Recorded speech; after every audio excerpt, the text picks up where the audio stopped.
G'day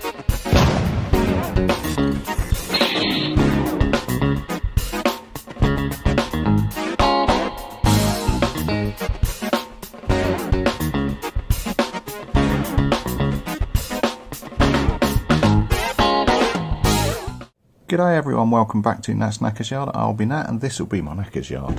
I've been a busy boy this morning.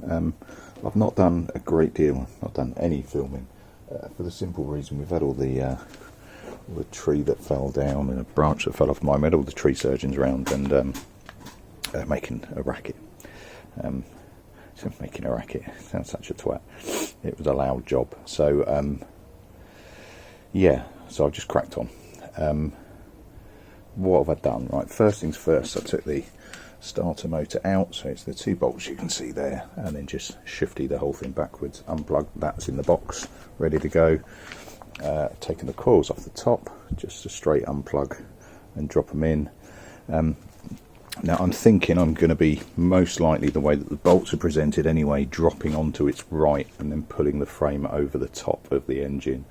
So I'm trying to get, I know the side flat sounds a bit daft, but what I'm going to try and do, I think, is leave the loom in till last, and then potentially just pick the loom up and put it straight into the new frame. So I'm trying to flatten this side, so consequently I've taken all the brake off.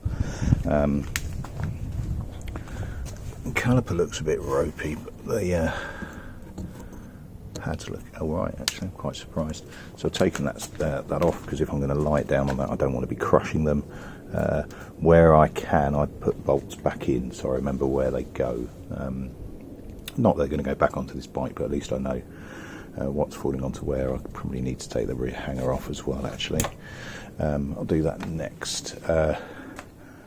Coolant and radiator was next, so I've left it as intact as I can. There's no point me trying to, strip it down to component parts. I want to ideally chuck it back on in a lump. I got very lucky with all of the bolts. None stuck or broken so far on that side, which is fantastic. Now I'm thinking I need 1.5 inches of clearance, as in clearance. Now I don't know how much I'm going to get up the top. I still need to take the last of the pipes off. I think it might get tight, so I'm going to have to take at least the pump out, I think.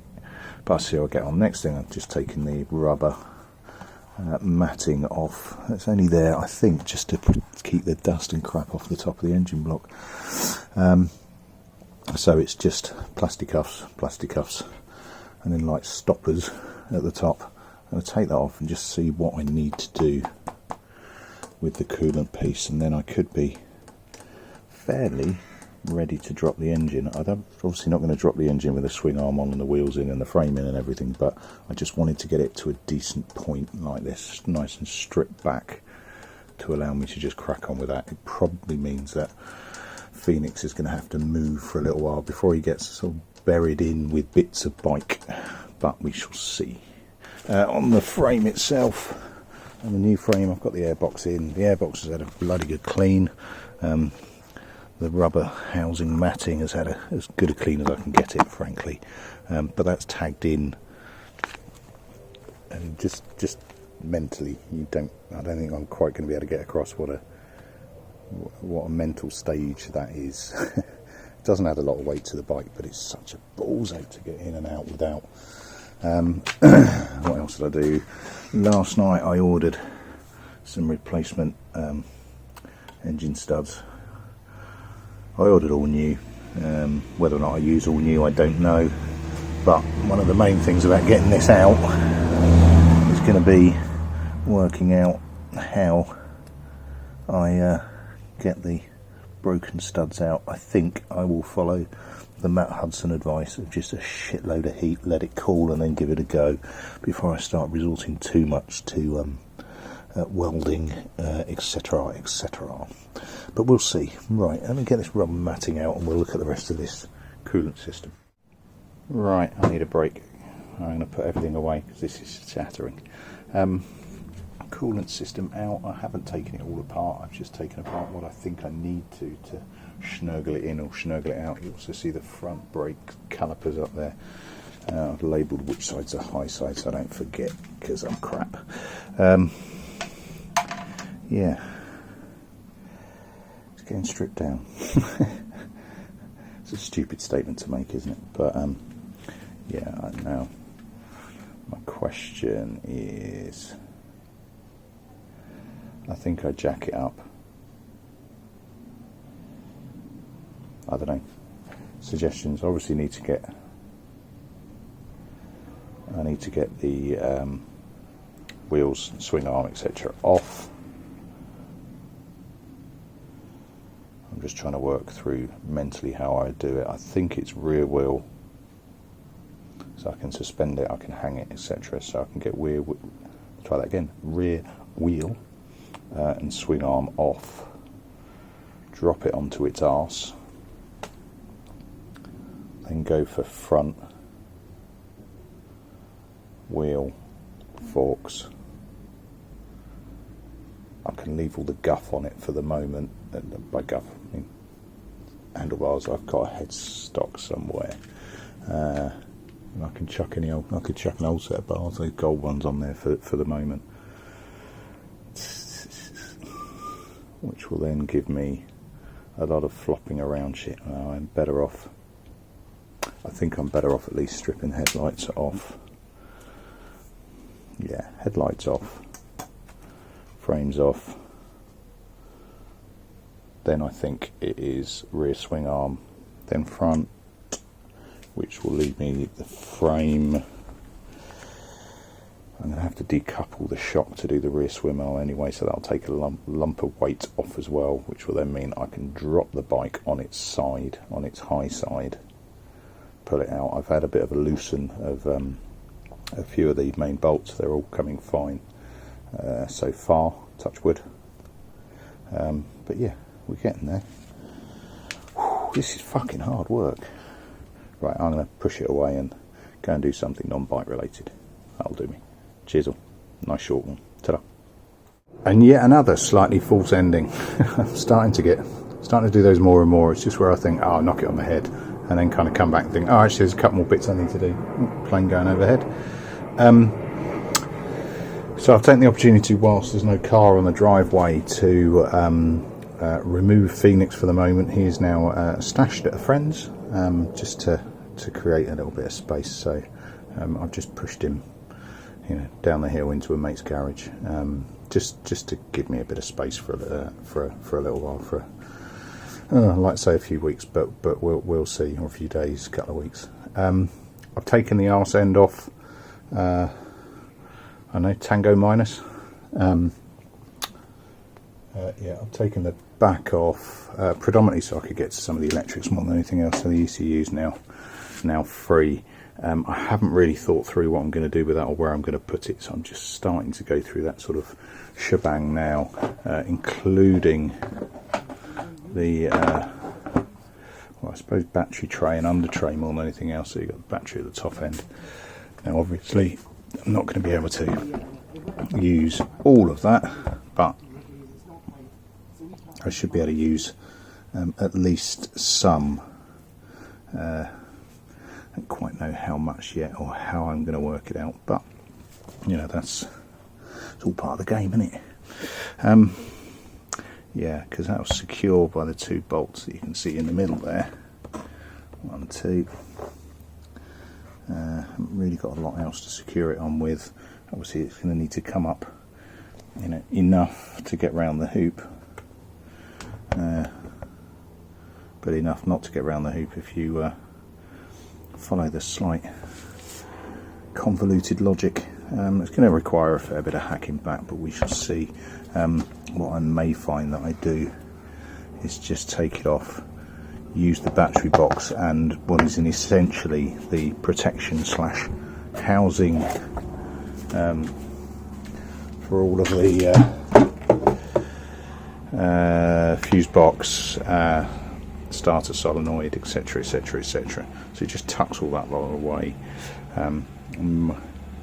Yeah, I do need to start thinking about where I stash the ECU. Now obviously I can, there's nothing to stop me from chopping the cables back, so chop it through and then just, you know, chase the wiring back and reconnect, so that's nice and short, rather than just coiling up all of this sort of clampy wiring. Yeah, immobiliser and all that sort of shit. I've got my rear indicators there, the rear light. Yeah,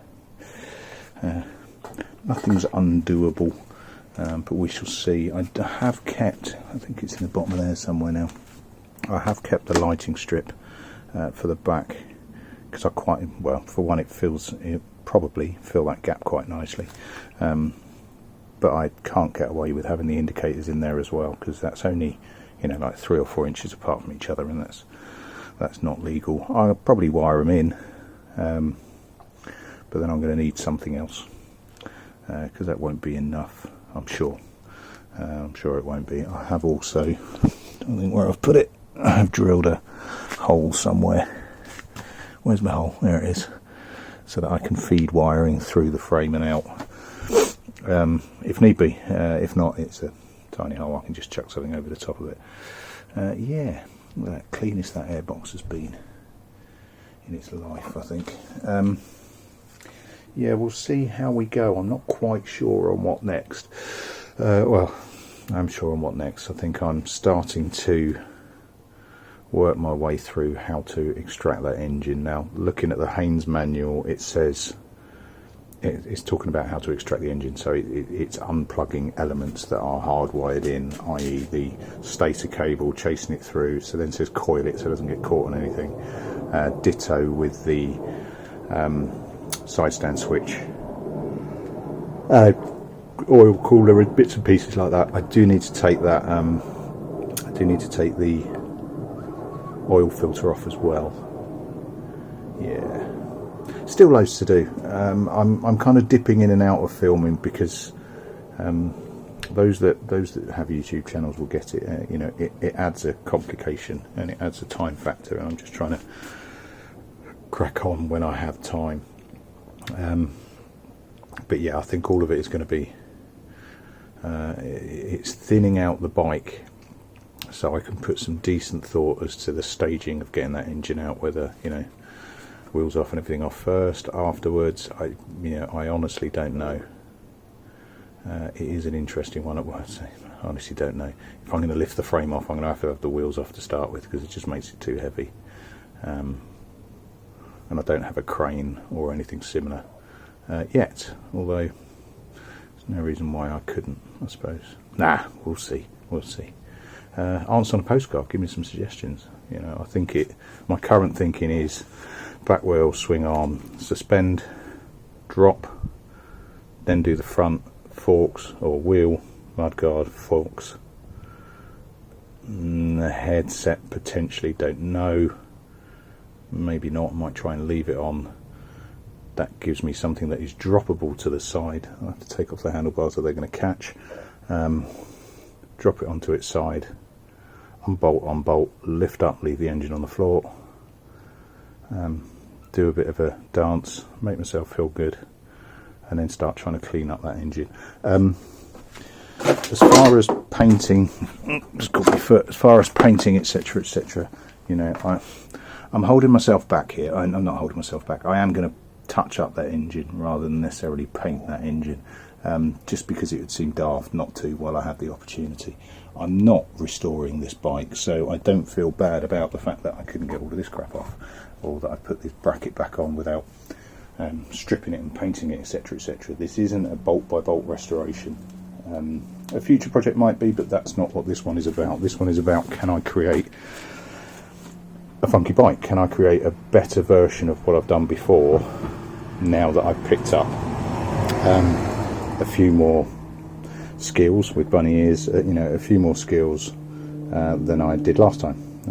And this is what this is about to me. It's you know, the spirit of constant improvement. It's just doing what I've done before, hopefully better.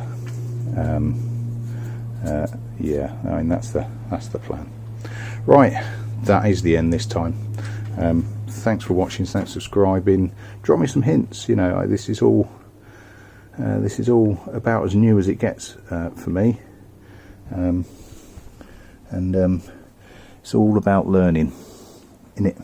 It's all about learning. Every day's a school day. Thanks very much all. Cheers. I shall catch you on the next one. Ta-da.